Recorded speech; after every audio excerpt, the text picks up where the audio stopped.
Oh, okay. Hey, everybody. Welcome to another episode of On the Wrist from Off the Cuff.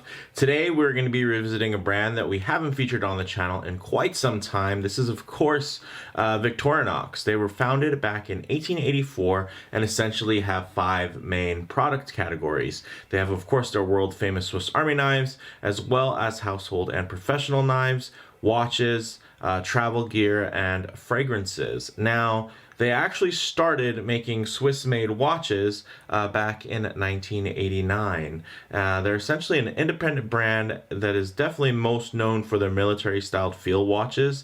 And most recently, they're really super tough inox line. So they've really made a name for themselves in that kind of more rugged field outdoors type timepieces. Definitely very military inspired, which of course does tie in to the Swiss Army side of the Victorinox brand.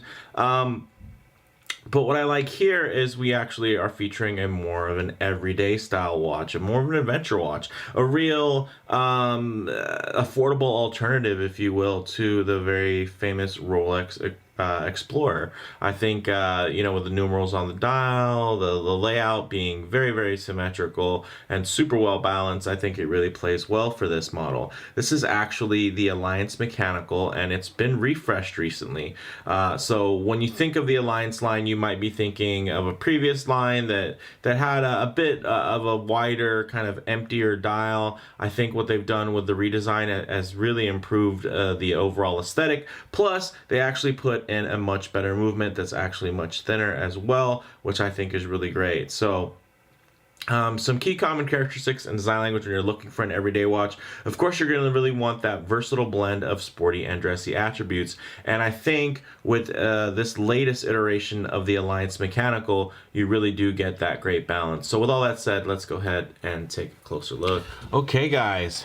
As you can see, really beautiful textured dial with the reflective indices. It's kind of tough, I think, in this lighting, especially because I'm inside of a dark room, of course, but it's well lit kind of from the sides. When you're looking at the reflective areas, it's kind of easy for everything to blend in under this particular lighting condition. But I will tell you, out in the real world, as things, you're not always in a dark room, you're going to get much better visibility and higher contrast while reading the dial.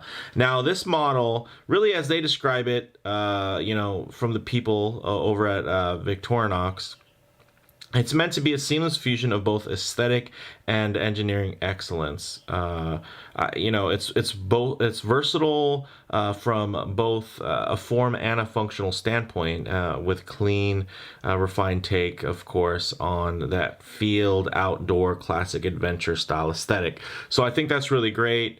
For me, the really amazing thing is you can get this directly from Victorinox for $650, like $650, and that is the actual price direct from them. So that just means if you get it from a dealer, chances are you're going to be getting it for less. So really the most you're going to pay for this is $650 if you buy it directly from Victorinox, which is crazy. And that is mainly because if you look at the movement in here, take a look at that, guys. That's not a 2824. That is a 2892. So that really attributes to the really thin profile here. Although there aren't a lot of tricks in this case, it's basically kind of a side slab, as you can see. Although it is highly polished, which does help kind of absorb some of the weight, the visual weight, into the surroundings, but it's actually quite thin. It's actually under 10 millimeters thin, so it's 9.7 millimeters. You have the 40 millimeter diameter. You have a 50 millimeter lug to lug width, which is pretty substantial. But I think because of the turn down lugs, as you can see, it does have a nice wrap to it. And then even that end link, although it's a male end link, you can see it doesn't actually stick out. It more sticks down, and it guides that bracelet, I think, really nice. You can see the drape on the bracelet is quite good. Now, apart from the price and then the specs, I mean, it has everything you expect from a Swiss-made watch. You're going to get the sapphire, inner AR coating, 100 meters of water resistance. You're getting a lot within this package, which is really great. You get a signed crown. It's not a screw down crown, but it is signed, which is a nice touch. And then, of course, you get the excellent 2892, which is an amazing movement. If you're going to have a movement that's off the shelf, this is off of the high shelf. So I have to give them props for that choice. You still get that nice 4 hertz sweep, 8 ticks per second. Really beautiful. Really, when you examine that dial, you'll notice that it has some really cool features to it. As you can see, it has a nice grainy texture to it, but then it also has those great kind of concentric rings as well, which are actually recessed slightly. So it has a great dimensional look to it, and it fills the space better than that previous model did, where it was just a little bit more flat, and then it had the 24-hour scale on there. But for me, I like this execution much better because it's simple, and what they do have on the dial is very, very effective. Now, of course, you do get the display case back, which is great, so you do get a look at that beautiful movement with the lovely signed rotor there. Very nice. One of the nice things is that you'll find from Victorinox, they actually have a great relationship with ETA, and that's why they're still able to source, pretty reliably ETA movements today. Of course, it doesn't mean that they won't be able to feature any other Swiss movements, like from Salida or something like that. But the nice thing is, for those of you that are real purists, you'll really enjoy the fact that you can get an ETA 2892 directly from a company for $650, and it looks like this. Like, this isn't some bad looking watch. This is a great looking timepiece, and I think it really strikes quite a blend of that dressy, adventurous, field watch but refined look. So I definitely can appreciate that. You can see these beautiful applied indices that reflect quite nicely, and they really pop, which is great. If you actually take a look closely at that seconds hand, you can see that counterbalance on the end of the seconds hand. It's actually meant to mimic a Swiss Army knife, which I think is great. It's fun little design features like that I think really speak to the enthusiast. And as somebody who's, of course, a knife enthusiast, really big on EDC products, it's great to have that little tie-in as well. It does have Superluminova, but as you can see, it's not heavily applied all over the dial. You just have a couple of little lume pips around the hours, and then of course your hour and minute hand are loomed. The water resistance is great at 10 atmospheres or 100 meters, and then the lug width is 21 millimeters. It's a thing. It happens, guys. It's not the end of the world. It comes on a very nice bracelet with you do get half link, so you can dial it in really nicely. And then, I guess I'll show you that when I get this on the wrist right now. All right, guys, as you can see on my 7¼ inch wrist, this thing works really well. I think, of course, for most of you out there, you're probably thinking that for a watch like this, a sports watch without a bezel, it'd be nice kind of in that 38, 38 and a half, 39 millimeter sweet spot. At 40 millimeters, I think it's still quite nice, very sporty, and it's one of those things where I don't look down and never feel like it could appear small at any angles. There are times when it maybe could appear a little bit large, if I really get up close on a wristy there, due to the lens distortion, it might seem a little big, but when you look at the way that it drapes on the wrist, you can't really be mad at it. Look how thin that is, under 10 millimeters. Really nice. The finishing is quite reminiscent of my Longines COSD field watch because it's also fully polished. A lot of people don't realize that polished steel was actually one of the easiest and cheapest finishes to apply to a watch back in the day. So there is some precedence for that, to actually have a polished field watch.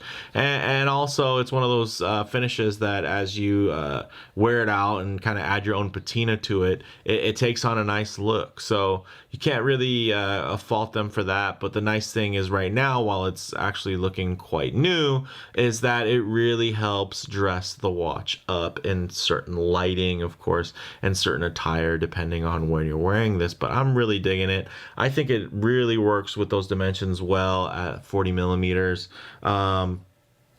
You have this nice solid bracelet here. It's the kind of the basic 3-link style, but then you have those really nice little polished accents. And the nice thing is they're actually separate pieces, so they did a really nice job of having some individual pieces here versus just kind of engraving it to look like they were separate pieces. So I also give them kudos for that. You have, of course, solid end links like you would expect. The bracelet does taper down from 20 millimeters down to 18 millimeters. You have push pin connectors, and then that nice butterfly clasp. You know what? This actually might be a 20 millimeter bracelet, and I think I might have just written down an actual typo in the note, so I'll have to double check that. The video, what I'll do is I'll confirm it, and then I'll put it in the video description in the beginning, which of course will be after I film this, but for you guys, you've already seen it, so pardon me if I made any confusion with the strap, I'm sorry, with the lug width, because this one actually might be a 20, and I might have just accidentally hit 21 in my bullet points there. So on the wrist, you know, of course, it lays nice and flat, really well balanced. Finishing is much nicer in person than in those product photos, which can be very cold and very sterile. I think these nice polished accents do pop really quite well. And this thing looks great on the wrist, guys. The links probably could be considered a bit long, but you know what? You do have half links, so you can get it dialed in even with the lack of a clasp with any type of micro adjust, which is great. And then you do actually get the kind of signed under layer there near where the clasp is. So I think they did a great job with that. But let's go ahead and move on to some Lume shots and low light transition. All right, we'll go ahead and hit the lights. As you can see, the Lume isn't crazy. This isn't a dive watch. This is a field watch. Well, you know what? Let me give it a little bit of assistance there. Give it a little extra charge with some black light. As you can see, those little pips, they do their job. But you know, at the end of the day, it's not really something that they you know, they were really needed to shoot for. This thing is actually quite dressy and comes off. For me, it really makes its case in the daylight. But one thing I like to do in these low light transitions is give you a look at what this watch is going to look like, and just sometimes just more realistic lighting as well as some harsher lighting. And I think the nice thing you can do here is really take a look at the way the light plays off of the finishing, the high polish, the uniformity as it glides over that brushing, as well as the textures in the dial and how those are going to render, you know, in not perfect lighting, and harsher lighting, as you can see here, with much higher contrast. Gives you a nice idea of just the depth and the grit and the way that that texture holds light, as you can see. And I think you can see here, even in this kind of transitional lighting, it's, for me, it's still pretty readable. Of course, you're going to need reflections on the dial because it is, of course, you know, it has reflective indices and whatnot. But I think once you have them, everything lines up, everything looks great, and I can't really be too upset about it. Again, this isn't you know, one of their divers or even a really hardcore field watch. This is a great kind of go-between. Those polished accents really help the watch pop and really help with that transition from casual to dressy environments. As far as model variants go, they actually do have a white and with gold accents model on bracelet, as well as a basic white dial, or you can also get the black dial on a leather strap, which I think is great.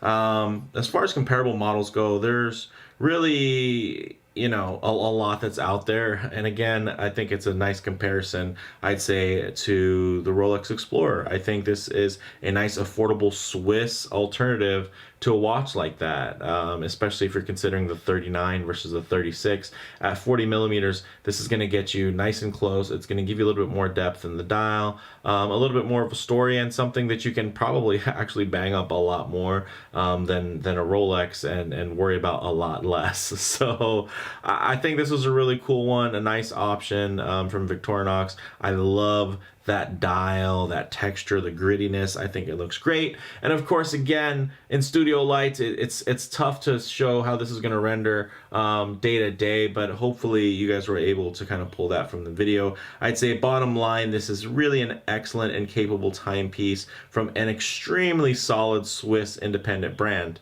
You know, this is not a Swatch Group brand. This is a brand that stands on its own, and this is just one arm, you know, of a very awesome, multifaceted company. So big props to Victorinox for continuously just putting out great products.